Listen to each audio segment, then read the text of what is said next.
Hey lovies, welcome to another episode of Dollarween. In today's video, we are making a super cute Halloween shabby chic garland for any place in your home.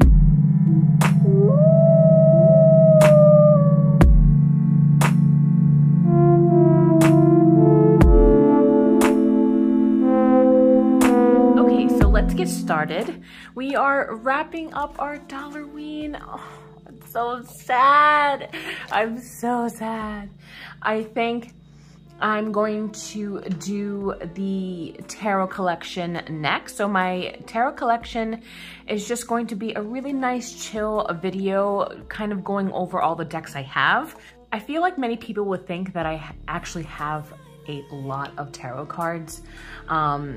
Because I really do love, adore, and I've researched and I've continued to research the art, the skill, the knowledge of tarot reading, but I actually have sold a lot of my decks and I really only keep the ones that, you know, I gravitate towards. I really feel that if you're not vibing with the deck, it really should get rehomed, reloved, all that kind of things, and get your money back and you know, some of your money back in the way of doing that. So I'll have for members only. So for the inner circle members, I'll have that video up this week. We'll do my home tour this week.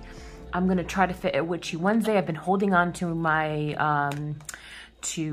Witch's Moon. I'm assuming that it's going to be something with Samhain, so I want to do the box and some spell work. So I have a few videos still lined up for this week before Sunday, so busy week, lots happening. But I do want to preface this video is in collaboration with Crafty Leanie. Yay! And she is an amazing friend, an amazing person. And if you see here, she is all about DIYs and crafting with me and using Dollar Tree, thrifted, just anything I believe she says that makes your eyes smile. And I absolutely adore that. That's so my vibe, and I feel like anyone who crafts, you really create it, you know, to make your eyes smile, to get it to a place where it makes you so happy. And I love doing that. I love that our subscribers really look to us to get some inspiration and motivation. So definitely, if you're seeing this video first, head on over to Crafty Leanie's YouTube video. I'll leave it down below. Or if you're hopping over from her channel, then hi, my name is Janine and I do a bunch of DIYs very similar to Leanie. So I hope that you will stay and subscribe on your way out. Okay, so our theme, or her theme, it's really her challenge, is to create something shabby, chic. So I haven't left Halloween. We've bought a lot of these items that I will show you, and I figured we will make a garland out of some of the Dollar Tree items that we've gotten. So let's do a quick recap.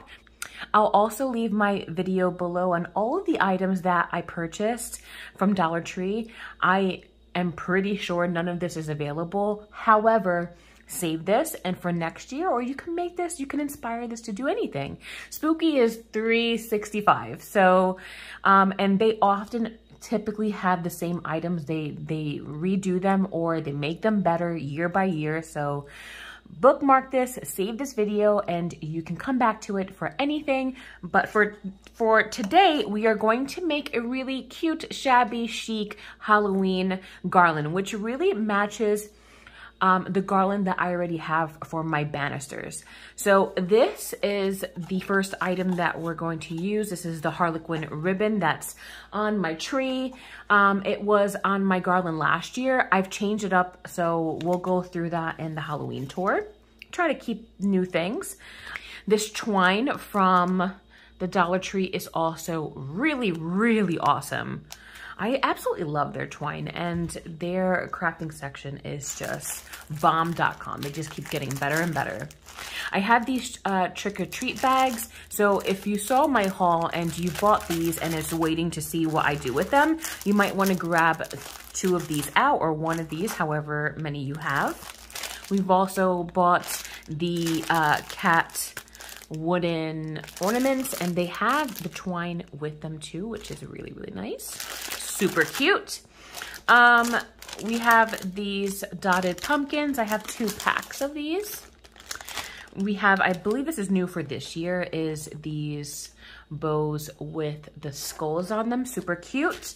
And that's pretty much it from Dollar Tree. What makes it shabby is all of the material, the different textures that I have in my stash. You guys, this is totally optional, but if you have any scraps, now is a time to use them. That's why I say if you have a good enough scrap, like let's just say something like this piece, or maybe even smaller, like something like this size, I wouldn't throw these away because it's always easy, especially shabby chic, to use this type of scraps. Look, I have all of these would be considered scraps, and they're all very, very pretty. So when I add to the garland I already have, it would just look seamless. So grab your scraps, grab your Dollar Tree items, and let's begin. Okay, so the first thing we're going to want to do, or at least I'm going to paint my ornaments. You don't have to do this. This is completely optional. You can leave them wood. I feel like that would actually be a super cute, shabby look if you want it to be more rustic.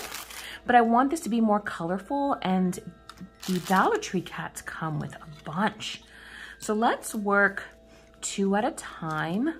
And we'll just paint them all different ways and all different types of patterns. So I want to do this first because it takes some time to dry. And then while it's drying, we can create the rest of our wreath. And you guys really have fun with this. Like this is something so easy that you can do with the kiddos. Have them paint their cats however they want. Let them use their imagination. If you're going for a colored look or feel or type of vibe like I am, my home is primarily like orange, black, white. I occasionally do purples or blues or greens just to give it some more pop, but I've really been obsessed with the vintage Halloween style, like inspiration, and nothing's changed since last year. I still love that look. However, I'm actually curating and sourcing out real vintage Halloween items. I've always been a fan of Beisel. I have a large collection of Beisel cutouts that I'm actually just starting to take them out of their package and actually display them because I've had them as a kid. And one of the reasons why I love Beisel so much is that my mom used to really decorate with a lot of Beisel products. So the reason why I love them so much is because they give me that nostalgia, and the nostalgia and the greatness of all those feelings coming back as a kid, especially during Halloween. It does me no good if they're in the bag. So I've put up a lot of my Beisel products and cutouts and things like that. You'll see that in my Halloween tour.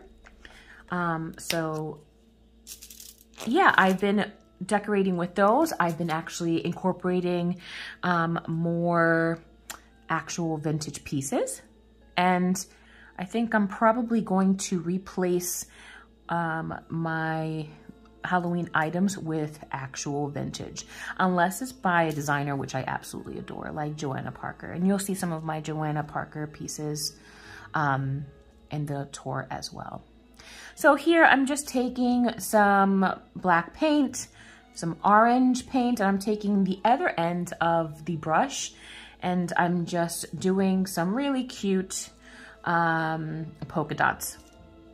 Make this whimsical, right? Make this fun, make this so like not really matchy-matchy. Don't try to go for any pattern unless you want it more that perfect.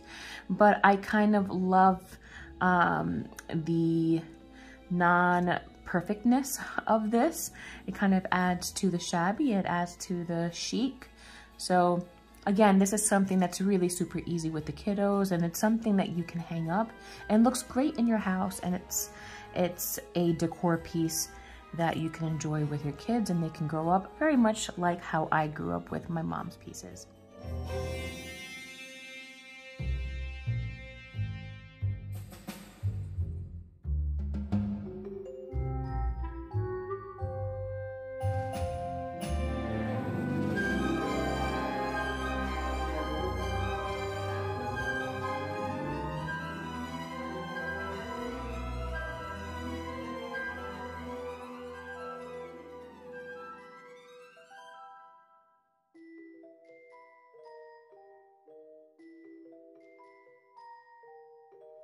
Okay, so while our cats are drying, we're going to go ahead and cut some of these treat bags.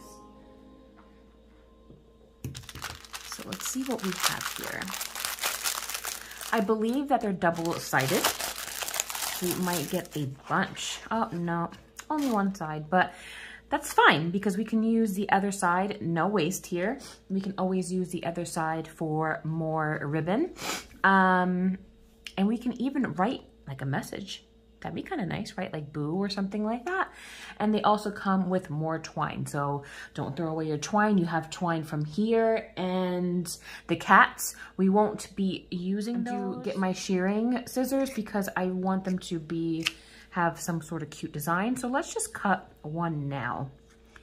So you'll want to cut on the top, like not right at the eyes, so you have room for your punches. And you're gonna wanna do maybe like 2 punches on either end. But I'm really loving how this is more squared off. Super cute. Not mad at this at all. So I'm gonna go ahead, cut the rest of these as much as I can. I'll also cut the backs and we'll use them for the garland. All scraps are used for this garland. That's the appeal, that's the charm of Shabby Chic, is to really have it fluffy and floofy and maybe disorganized, not too perfect. And yeah, so we'll use all the scraps, even this. Okay, so we have all of our pumpkin flags cut out, so they should look something like this with little holes on the top for your twine to go through. So I have the square jack-o'-lanterns and I've also cut the backside to kind of have a little bit more flags on my garland. So I'm kind of alternating, as you see here. Some of them are shorter, some of them are longer. If they start to fray, perfect. That's kind of what we want for that rustic shabby feel, a little bit more organic. So yeah, just alternate the jack-o'-lantern faces with blank flags and do that all the way till you get to the end. So it does shed, so just be careful of that. We are working with kind of like a canvas material, so yes. So that's done. So the next thing we're going to do is take our twine. Let's cut this and make a really long string. I would double up on what you think that you're going to have because you can always cut back. I mean, you can. Okay, so our first ribbon is done. And just say to yourself, is this too small? Is this just right? Do you want it to be dainty? Is it too wide? Do you want it to be wider? So now is the time to kind of adjust your strands. I'll leave this cut, but I do want it longer and I do want it fatter. So let's just see here. If this was what we cut this way, then I might want to just take it this way and keep it longer. So that way my ribbons can be longer instead of shorter this way. So let's try that out. Let's cut a nice fat piece of this fabric and let's test it out here.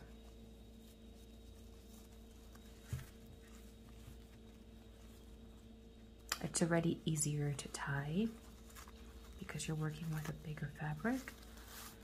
Okay.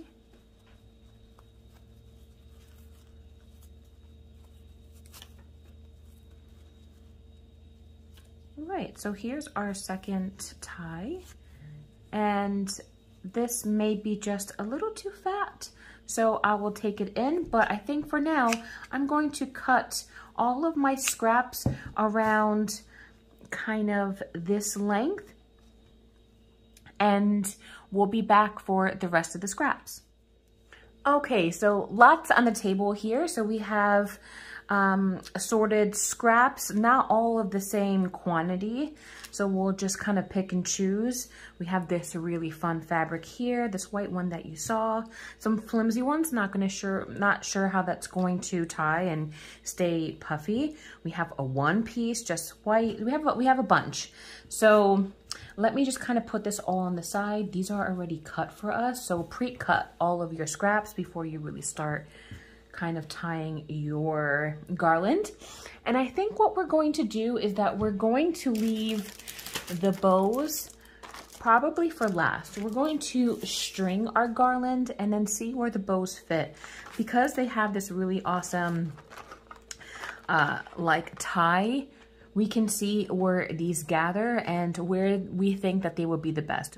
Okay, perfect. So we have some tape at the end of our twine, and this really just helps it kind of pull through any soft fabric, because if both fray, it's never a good thing.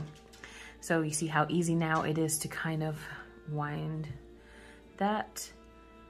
You just pretty much go right through the hole. And that's our first kind of little flag. Super cute. So then what we want to do is just take this, and then we're gonna choose two fabrics. Let's start with this really pretty polka dotted one.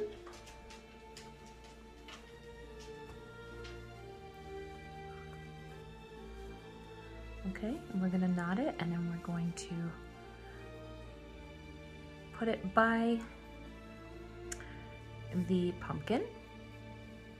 And you don't want to do this too full. It will take you forever, and it'll end up looking like the garland that I already have. To get that look, as you saw in the beginning, takes a lot of fabric, a lot of time, a lot of patience. We just kind of want to add to that. So we don't need much. So just take maybe one of these guys, take another one. Let's take one of these really pretty Moon Star fabric. Okay, and then get that tight.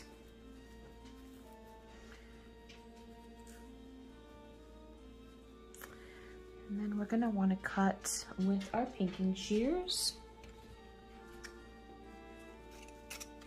There we go.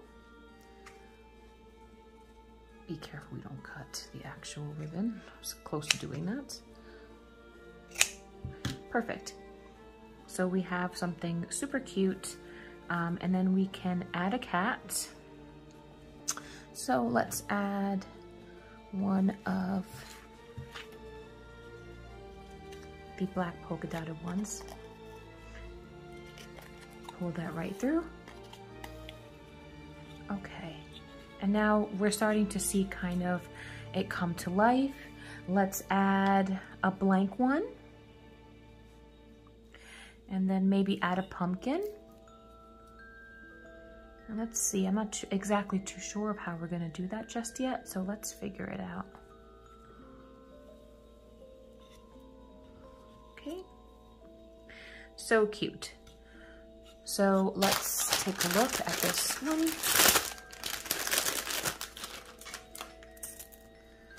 See if this comes off, then maybe we can, is there a pick here? Yeah, pretty much. So if you pull out the stem, it's still pretty much on there, but you can kind of wrap it around and then maybe tie it. So let's, before we do that, let's take this and bring it all the way to the end of our garland.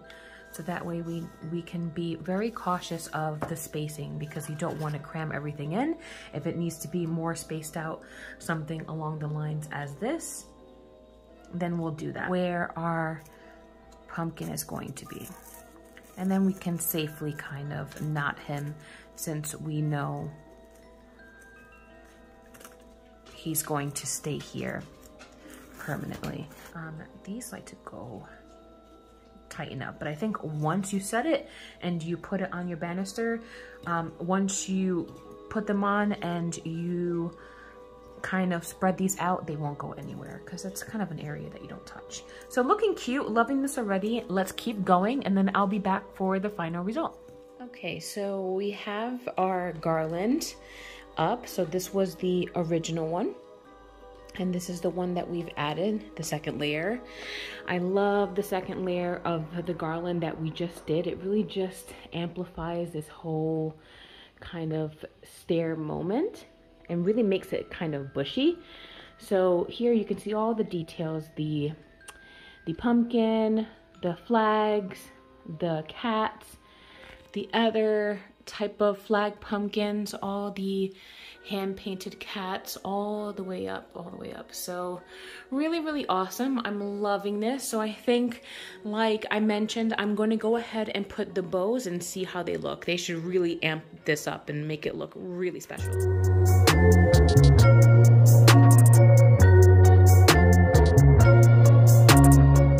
Okay, so here is the final look. We added the bows and I'm absolutely loving the addition to the garland that I already had on the banister. This just makes it so much more shabby, chic, cozy. Let me know what you guys think below. Super easy and quick. Hope that you can try it this season.